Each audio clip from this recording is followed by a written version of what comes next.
Hello there. My name is Rick Farmer. I am with Adventures in Real Estate Marketing. I own a company called The Listing Edge based in Jacksonville, Florida. We provide various marketing services to realtors, builders, home remodelers, pretty much anybody who is building homes and doing projects that have to do with real estate. And basically, we provide things such as real estate photography, videos, 3D tours, aerial, pretty much everything you can imagine we provide. And we've been doing it for quite some time. So this podcast is basically to talk about things like that. And this is episode one. So congratulations, you're seeing episode one with us. And basically, what I'd like to talk about first is, a lot of people come to me and say, "Hey, my son, my daughter, my brother, my sister, my friend, they're really good at photography." And they really want to do something in photography. Would you recommend that they get into real estate photography or, fill in the blanks photography? I've got experience doing different types of photography besides real estate photography. So, I had to ask that question many years ago on whether I should turn pro or not. And it's not as easy a question as you think. A lot of people think that just because you are really good at taking pictures, that you should turn pro and you can make a bunch of money. I'm here to tell you that no, it doesn't work that way. There's a lot of really very extremely amazingly talented photographers out there that can't make any money doing it. Now, why is that? Um, First of all, photography, as a photographer, quality is job one, as a certain car manufacturer used to say back in the day. The problem is not everybody who's paying for photography appreciates that quality. And what I mean by that is they're not willing to pay for it. So there's a lot of things you can do in photography to make things look better. A lot of it takes a lot of time. Time is money. And we're going to talk about how to price your services in a future podcast. But just know time is money, and it's very important that you price it properly. Otherwise, you're wasting a lot of time and losing a lot of money. So the problem comes in that, like, you might be amazing as a photographer, but do you have experience in building and growing a business?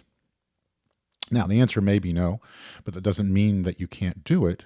It just means that you're going to have a little bit more of a learning curve. What I explain to people is that photography in general, especially if, the type of photography that we do, in other words, real estate photography, where it's a whole bunch of jobs that you don't make a ton of money for each job on. I call it a grind. So basically, you're constantly grinding for new business, new customers, that sort of thing. And not everybody's willing to do the grind. Grinding is not the fun part of the business. I've always been kind of a grinder when it comes to that sort of thing. So it's okay with me. And that's why we've been able to build a successful business in this area. But not everybody's very good at it. Again, I know countless, extreme, way more talented than what I can do, way more talented than any of the people that we have working for us are, that don't make a dime doing this because they have such a tough time doing the actual business. They have a tough time asking for the business. They don't know how to go, market themselves. They don't know how to network. All these basic things. I come from a sales and marketing background, so it kind of came natural to me. But not all photographers have that kind of background, and that's why you see so many people. They go pro, and they kind of do it part time, and then eventually just kind of get tired of it. So that's one thing: is you got to really understand, what your limitations are. And again, I'm not saying that if you don't have that experience that you shouldn't or can't do it. All I'm saying is that you got to learn a few more things. And these are the things that we want to talk about with the podcast. So in future episodes, we're going to talk about all these different things. And we're going to break it down to try to make it make more sense for you. Kind of stay tuned to future podcasts for that. But kind of getting back to the question at hand is, should I get into doing this professionally? Like I said, the first thing is you got to kind of decide on, whether you can handle the business side of it, whether you want to do the business side of it. It's not fun. Like I say, it's a grind. And I don't mean that in a good way. But it can be very lucrative if you stick with it and you do the grind. The other situation or the other issue is, do you really truly have the talent? And again, if you don't have it now, it doesn't mean you can't get it. And what I mean by that is that it's when you're doing it professionally and you're posting up, or when you're doing it as an amateur and you're posting pictures up on the web and social media, Facebook, Instagram, whatever, a lot of people who aren't photographers are going to be like, wow, that's amazing. You just do amazing work. You make everything look just incredibly awesome. And you know what? Maybe you do. I'm not saying you don't, but a lot of people really don't. And people are telling these things. And there's a lot of reasons for people to say things like that. Sometimes you don't want to hurt someone's feelings. So you just want to say nice things. Sometimes they just don't know. Sometimes you really are that good. And only you can kind of decide that.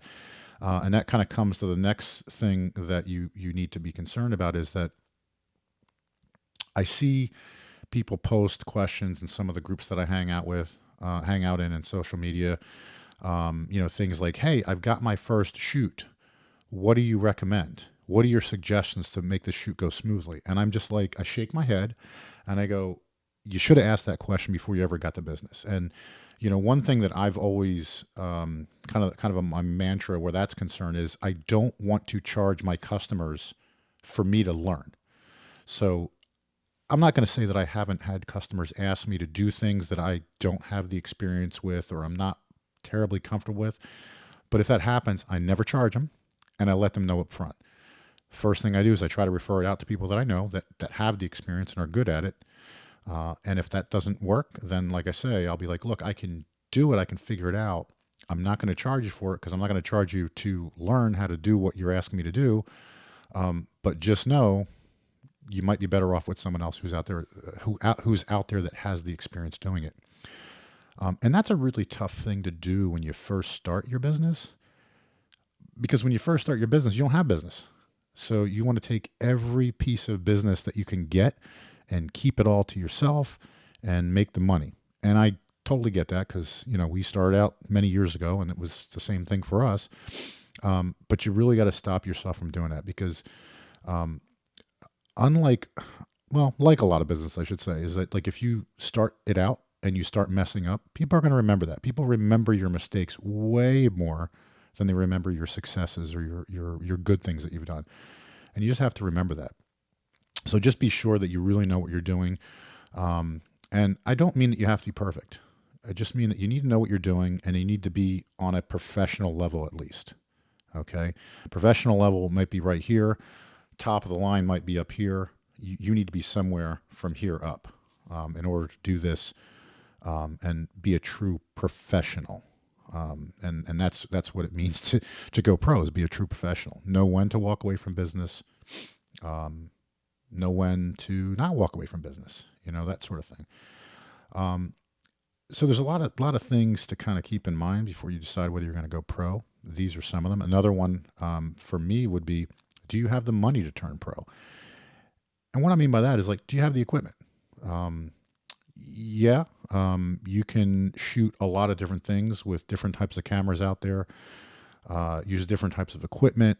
And, maybe it's not professional level equipment and you can make it work. If you know what you're doing, you can definitely make it work. The problem is perception. And let me explain that to you. So like I said, we do real estate photography in Northeast Florida. There's a lot of people that do real estate photography in this area. A lot of new people came in when the market got hot a few years ago. And let's just say not everybody has spent the money or has the money to spend the money on all the expensive equipment. And I don't mean that I'm like I don't get hung up on gear. Unfortunately, sometimes customers do.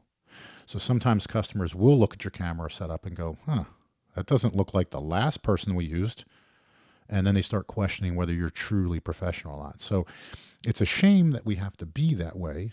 At times you do have to buy equipment based on what your customers kind of expect, but just understand the psyche of your customer. And that's one of the things that I always try to do when I'm selling is I try to put my feet in their shoes and say, how would I feel if they were talking to me and saying what I'm saying to them? And if I wouldn't be comfortable, I need to figure out, is there something I can do as a salesperson for my business to improve that? Is there something I can do for our services to improve that? Is something about the equipment? All these things. So you kind of have to understand that. And it kind of goes back to being able to do business and learning the business, is you need to understand Sales isn't just about, hey, I've got a really cool thing and I priced it really well, so you should buy it. No, you have to understand what your customers are looking into and what they expect. And sometimes it's not always what you would like. Believe me, there are things that we do all the time that if it were me and spending my money, I wouldn't do it. But it's not my money; it's their money. So you have to understand that.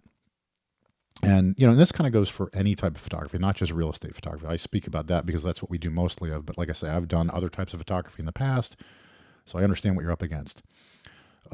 So many photographers believe that the business of photography is different than everybody else, every other business out there. It's not. It's just like every other business out there. You have to go get the customers. You have to prove to these customers that you are capable of doing what you're saying you're doing. You have to prove to these customers that you are giving them the value that they're spending the money on. A lot of photographers seem to not understand that or ignore it. I don't know what it is. It's like there's this mentality out there like, well, I'm a photographer and I should be worth this much money and that's what I'm going to charge. And then many of them never make any money because they can't get customers. On the flip side, you don't want to just give away what you're doing. Like there's another episode that we're going to do, and it's purely on pricing because there's a lot to pricing. People ask all the time, like, "Hey, how much do you charge for this? How much do you charge?" And my answer to them is always like, "What we charge is irrelevant to what you would charge because first of all, you're probably in a different area, so that's going to change things. I don't know what your skill level is. I don't know what your experience level is. I don't know what your comfort level is." So if you're not comfortable, you don't have a lot of experience, and maybe you got the skill, it might be a little bit more difficult for you to charge more, or maybe not. It depends. Maybe you're a really good salesperson. But don't undersell yourself, but don't oversell yourself. And again, I'm going to hold the rest of that discussion for when we talk about pricing, which is going to be coming soon. So there's a lot of factors on whether you should or shouldn't go pro.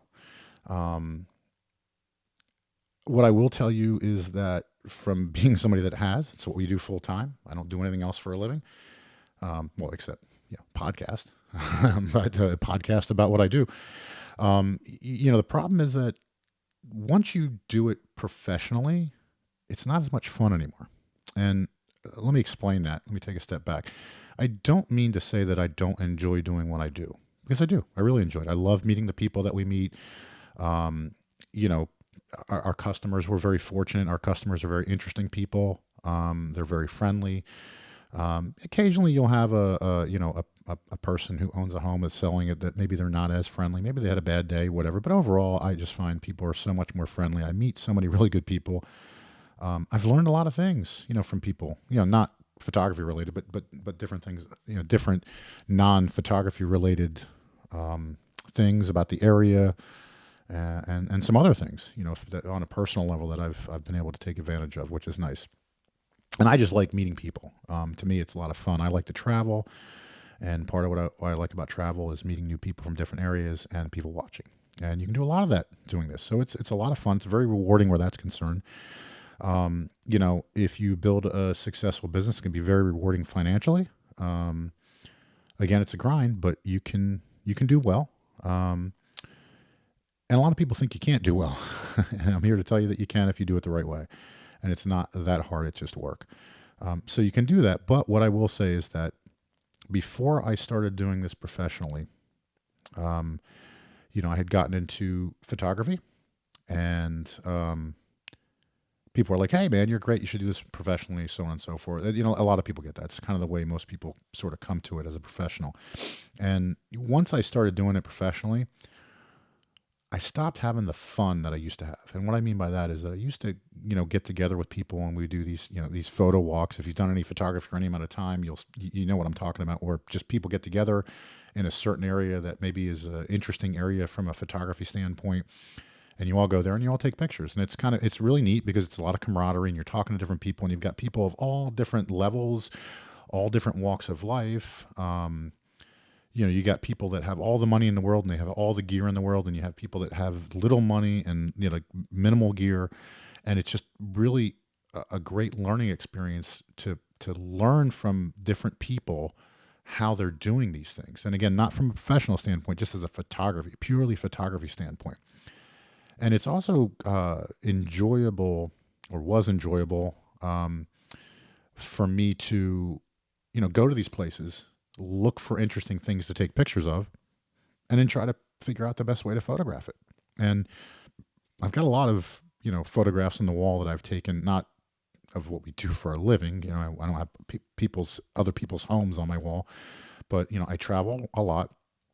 I take a lot of pictures when I travel, and, we got a lot of prints on the walls from places that we've been, some, interesting places. But what I will say is that I rarely now travel with my professional gear. First of all, it's cumbersome and it's kind of a pain, and I'm going on vacation. It's like work when I'm carrying all that gear around, because I do it every other day of my life. It's also when I find when I'm taking pictures, I'm not really participating in what's going on. So when I travel with my family, my wife and kids, I'm kind of more of an observer if I'm taking pictures than a participant. And a lot of people, when I talk to them and explain that to them, they kind of understand what I'm saying, but you just kind of lose a little bit of that excitement that you used to have when you first started taking pictures. And I'm not saying it's a good or a bad thing, just it's something you need to be aware of. And it happens to pretty much everybody that I know. We've hired people over the years, and a couple of them, it was their first time shooting professionally. And I would tell them, I go, you're not going to find it as fun as it used to be. And they just kind of laughing, yeah, you know what you're talking about. And then, a year in or whatever, they're like, you're kind of right. I enjoy it, but not like I used to. So to me, that is one of the biggest questions that I would say you need to ask yourself if you're deciding on whether you want to turn pro or not. Is like, do you think you're going to be able to handle losing a little bit of the fun? Because it's going to happen. It just is. And I've talked to many people that have done this for a lot of years, and they all say the same thing that I'm saying, is they still enjoy it, but it's not like it used to be. So you just need to be aware of that and take that into consideration. So as you can see, there's a lot of different things you need to take into consideration before you decide whether you want to turn pro or not, or before you decide to turn pro. And I think the biggest is what we just discussed was, are you going to be able to handle the fact it's not going to be fun anymore, or it's not going to be as fun anymore? And that's a big thing. From a financial standpoint, everybody's different on, how quickly they can ramp up the business to make money, how much money they have already to be able to go for a little bit without making as much money as maybe you're making in your current, what I call real job. That's up to you. I can't answer that for anybody. My situation was a little bit unique in that I had done a lot of years in the mortgage business, and unfortunately, like so many other people, we struggled financially because of that. And I just kind of stumbled on this because I was doing other types of photography. Most of what I was doing, honestly, was sports photography, which I really like doing. It's just really hard to make money in it.